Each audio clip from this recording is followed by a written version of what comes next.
তো কি হইছে, এত চিন্তার কি আছে? ইয়ামেন থেকে রওনা দিয়া হাজার হাজার মাইল পাড়ি দিয়া এই মদিনায় আইসা আমরা হাজির হইছি যার কাছে, যার বাড়িতে আসলাম তিনি হলেন মেজবান, আমরা হলাম মেহমান।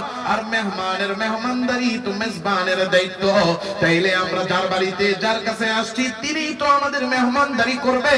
আর এই মেজবান তো আর কেউ না, দো জাহানের সরদার আকায়ে নামদার মদিনা কা তাজদার হাবিবুল্লাহ মুহাম্মাদুর রাসূলুল্লাহ। মেজবানকে নবীজি, কারণ নবীজির কাছে আসে, যার বাড়িতে আসে তিনি তো মেজবান, কথা কয় না? তাহলে বাড়িওয়ালার বাড়িতে আসছি, বাড়িওয়ালাই তো আমাদের খাবারের চিন্তা করবে, বাড়িওয়ালাই তো আমাদের খাবারের ব্যবস্থা করবে। আমরা আমাদের খাবার নিয়ে এত চিন্তা করি কেন? কয় নবীজি যে খাবারের ব্যবস্থা করবে, আমরা যে আসছি নবীজি তো এটা জানেনি না।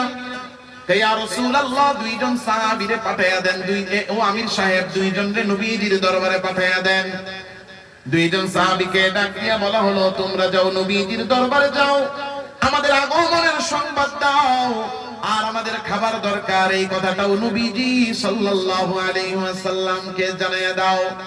সাহাবী দুইজন আমির সাহেবের অনুমতি পায়া আদেশে মক্কার মদিনার ভিতরে ঢুইকা অলি গলি পেরিয়ে আল্লাহর রাসূল সাল্লাল্লাহু আলাইহি ওয়াসাল্লামের ঘরের দরজার সামনে আয়েশা হাজির। আরে হায়, এক একজন সাহাবী কেমন ঈমানওয়ালা ছিল, কেমন ইয়াকিন ছিল আল্লাহর উপর, কেমন বিশ্বাস ছিল, মনোযোগ দিয়া বুঝেন। সাহাবী দুইজন আল্লাহর রাসূলের দরজার সামনে আয়েশা মাত্র হাত উঠাইছেন নবীজির দরজায় কড়া নাড়বে, আর নবীজিরে ডাক দিয়া বলবে, ইয়া রাসূলুল্লাহ কাদিমনা মিনাল ইয়ামানি ইলাল মদিনা। ডাক দিয়া বলতে থাকবে, আল্লাহর রাসূল আমরা ইয়ামেন থেকে একটা কাফেলা মদিনায় এসেছি। এই কথা বলার জন্য যখনই হাত লাগায়া মুখটা কইলা ডাক দিবে আর আল্লাহর রাসূলের দরজায় কড়া নাড়তে যাবে, এমন সময় সাহাবী দুইজনের কানে আওয়াজ আসলো, আল্লাহর রাসূল ঘরে বসে বসে কুরআনে কারীম তিলাওয়াত করতেছে।